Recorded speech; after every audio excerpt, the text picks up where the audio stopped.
Isinagawa ng Guimaras Police Provincial Office sa pamumuno ni Police Colonel Leonardo A. Borromeo, officer in charge, ang serye ng mga lecture hinggil sa anti-bullying, provincial at municipal ordinances, crime prevention at Republic Act 9165. Nito lamang ikadalawa ng Pebrero taong kasalukuyan sa cover gym ng Barangay Sebaste, Sibuna, Guimaras. Dinaluhan na aktibidad ng mga piling mag-aaral mula sa Sebaste Foundation Elementary School, mga out-of-school youth, mga kasapi ng SK Federation, mga guro at mga residente ng barangay. Umabot sa kabuuang 50 katao ang lumahok sa naturang aktibidad na naglalayong mapalawak ang kaalaman ng komunidad sa mga mahahalagang batas at isyong panlipunan. Tinalakay ni Police Lieutenant Colonel Mary Faith S. Superio ang paksa ukol sa anti-bullying na nakatuon sa karapatan at proteksyon ng mga kabataan. Samantala, ipinaliwanag ni Police Staff Sergeant Catherine Dislate ang mga umiiral na provincial at municipal ordinances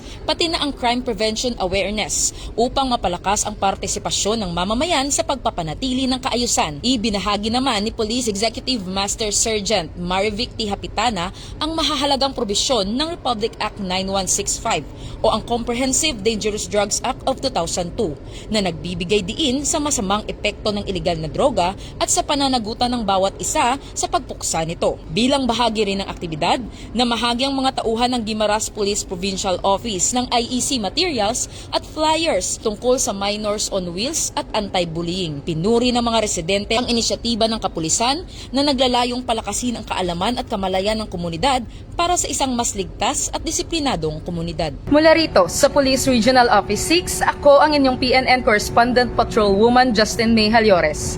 Alagad ng batas, tagataguyod ng Balitang Pulis.